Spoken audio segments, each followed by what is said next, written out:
Bonjour à tous, merci d'être là et merci de m'écouter. Donc effectivement, comme vous expliquez Gilles, je vais vous présenter mon travail sur l'ADN de la pierre, qui a été mon travail de recherche pendant mon doctorat à l'Université de Rennes et qui a été financé par le CTMNC. Donc pour commencer, je vais vous présenter le principe, la problématique et cette stratégie de travail. Donc ma thèse a été faite de 2009 à 2012. Et la problématique en fait, qui a mené ce travail de recherche a été que en fait, les pierres de construction sont parfois vendues sous divers noms commerciaux et parce qu'elles sont soumises à de fortes concurrences internationales. Et donc du coup, elles peuvent être l'objet d'incertitudes, voire même de substitutions non déclarées. Et du coup, ça provoque un doute sur leurs propriétés physiques et chimiques réelles. Et le but a été de développer un outil qui atteste de la provenance d'une pierre de construction. Et en fait, ce travail a été fait vraiment à la demande de la profession de la pierre naturelle pour avoir une conformité de la provenance afin d'avoir un comparatif entre les produits livrés par rapport à la commande, qui permet de garantir la provenance et les propriétés physiques, chimiques réelles. Donc ça, c'est vraiment le contexte de base de mon travail qui est plutôt sur du matériau neuf. Effectivement, ici, on se trouve dans un contexte patrimonial et de reconstruction, restauration. Donc en fait, on a pu adapter ce travail-là à votre travail. Et c'est ce que je vais vous présenter tout au long de cette présentation. Et donc au sujet de mon travail d'investigation, on a travaillé à plusieurs échelles. On a travaillé entre les niveaux d'une même carrière, entre plusieurs carrières qui exploitent la même pierre de construction, au sein d'une même région géologique et au sein d'un même continent.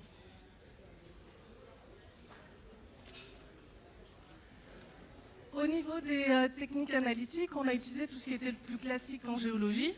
Donc on a à peu près 70 variables pour les roches granitiques et 67 variables pour les roches calcaires, qui sont en fait regroupées en trois grandes analyses, l'analyse pétrographique, l'analyse géochimique et l'analyse magnétique, uniquement pour les roches granitiques. Et le but, ça a été de trouver des outils qui étaient quantitatifs, substituer en fait l'œil humain et avoir des outils avec des chiffres pour prouver par A plus B la provenance d'une pierre de construction. Au niveau des matériaux d'étude, pendant ces 3 ans de thèse, nous avons travaillé sur des roches granitiques avec le rose de la Clarté, le gris-bleu de Louvigné, le bleu de l'Anhélin et le granit gris du Tarn, ainsi que le calcaire de Comblanchien. On a choisi ces pierres de construction parce que pour nos matériaux neufs, du coup ces pierres de construction, il existe, et vous avez la liste ici, des pierres étrangères qui sont en fait des analogues commerciaux de nos pierres françaises. Ça veut dire que vous pouvez substituer de la pierre française avec leurs analogues étrangers. Et effectivement, c'est ce que je vous expliquais au début, nous, notre travail propre, c'est d'éviter ça et de prouver l'usurpation de pierres quand il y en a une. Et du coup, vérifier la provenance. Donc ensuite, je vais du coup vous présenter les résultats de ce travail. Le premier résultat, ça a été la création des fiches d'identité. Comme nous avons une carte ADN spécifique à chaque être humain, on s'est à peu près basé sur ce même fonctionnement en créant une fiche d'identité ADN pour chaque pierre de construction qui regroupe la variabilité de chaque pierre de construction qui va être connue et bornée pour chaque paramètre. Donc en fait, on a une synthèse de toutes les données qualitatives et quantitatives de chaque pierre de construction. Donc là, vous avez l'exemple du granit rose de la Clarté avec les critères macroscopiques, minéralogiques, donc pétrographiques, géochimiques et magnétisme au bout. Et grâce à ces fiches d'identité, nous avons pu comparer nos pierres de construction françaises avec les pierres analogues commercialement avec le faciès similaire, qui permet du coup d'avoir une distinction des pierres de construction. Donc ici, en fait, c'est une analyse statistique qui m'a permis de regrouper toutes nos pierres granitiques. Donc ici, vous avez le rose de la Clarté, le Louvigné, le Lanhélin et le granit du Tarn. Donc ce qui est déjà pas mal, et ce qui est plutôt bien, c'est que nous avons un rassemblement de mes pierres de construction, donc c'est-à-dire que je les ai bien caractérisées en forme de patate du coup, et toutes les pierres étrangères que vous retrouvez ici, là, là et là, sont bien en dehors de cette caractérisation des pierres françaises, donc j'arrive à toutes les distinguer par rapport à nos pierres de construction françaises. Après vous, ce qui va beaucoup plus vous intéresser, je pense, ça va être à partir de maintenant, c'est tout ce qui est patrimoine. Le troisième résultat de ma thèse, ça a été aussi de vérifier la provenance. Et comme j'étais à Rennes, il y avait le Parlement de Bretagne qui était en réparation, où j'ai pris un petit bout du Parlement, je l'ai analysé au laboratoire, parce qu'on savait au niveau archives, et tout le monde savait à Rennes, que le Parlement de Bretagne était fait en granit de Louvigné, donc il était facile pour moi de comparer cet échantillon avec ma base de données granit de Louvigné. Donc c'est ce que je vais vous présenter. Donc ici vous avez l'analyse pétrographique.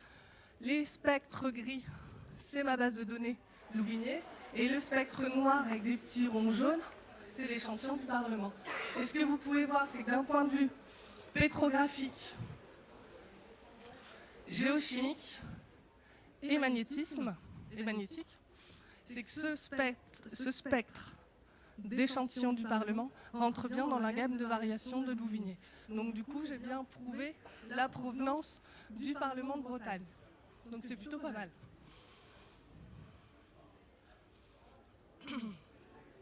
Donc une fois ce travail de recherche, on va dire fait, effectué, réalisé et validé, grâce notamment avec le Parlement de Bretagne, il faut l'appliquer.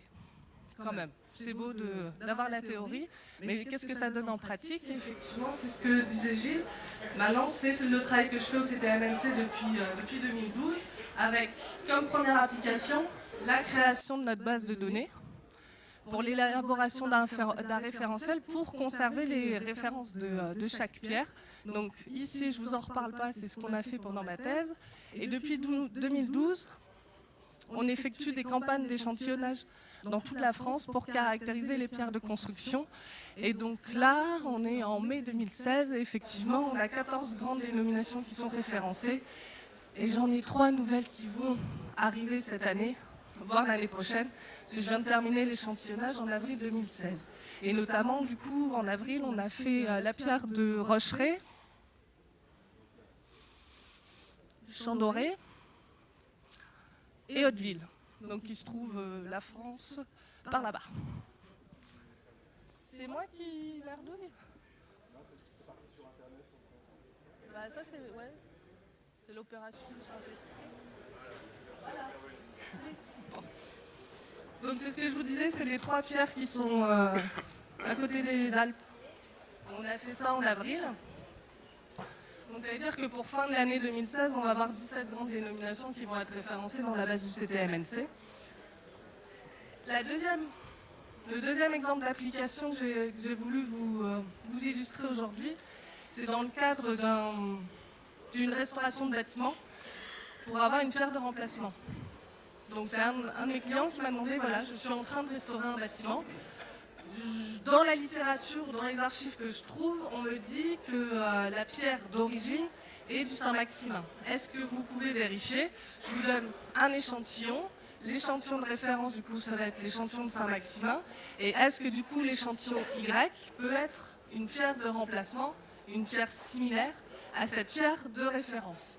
Donc, il faut juste faire un comparatif échantillon Y comparé à l'échantillon de référence de Saint-Maximin. Donc, c'est ce que nous avons fait avec d'abord une étude pétrographique. Là, vous allez avoir la photographie de l'échantillon Y avec la photographie à comparer avec l'échantillon de Saint-Maximin.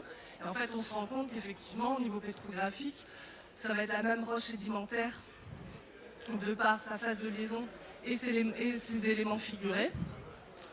Nous avons continué avec la géochimie, donc avec le spectre rouge, Saint-Maximin de référence, et le spectre orange, l'échantillon Y.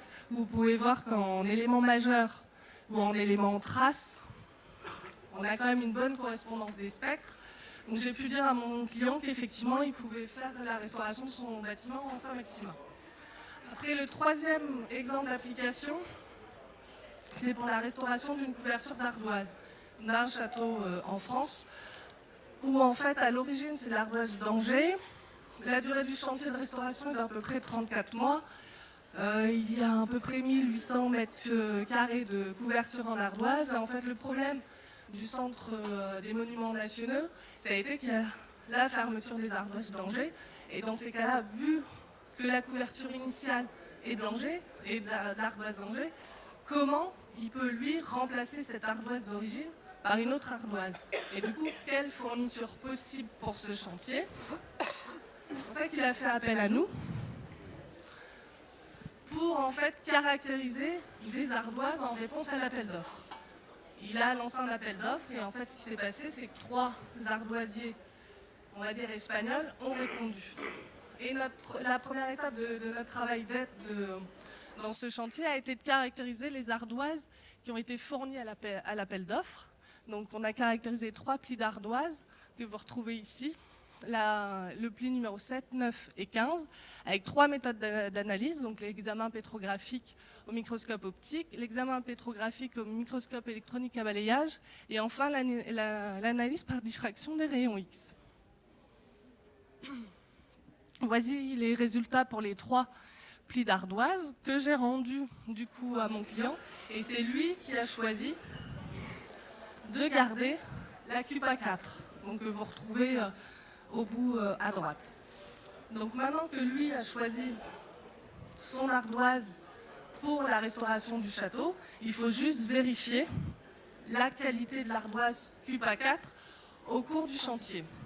Donc j'ai analysé pour l'instant 3 échantillons d'ardoise, on va en avoir d'autres vu que le chantier dure 34 mois, je vais en avoir d'autres au fur et à mesure, qui m'a envoyé donc échantillons 1, 2 et 3 que vous retrouvez à droite. Du coup, les 3 mêmes analyses pour faire la comparaison.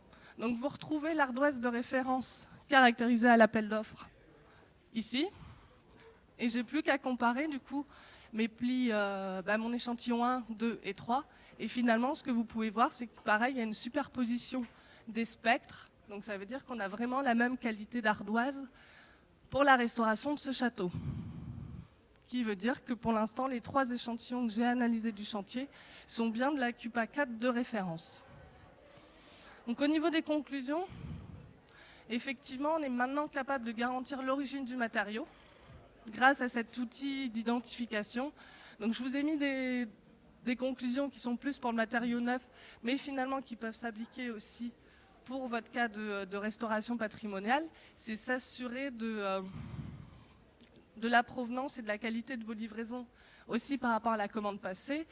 On délivre un certificat d'origine et on élabore notre référentiel grâce aux fiches d'identité.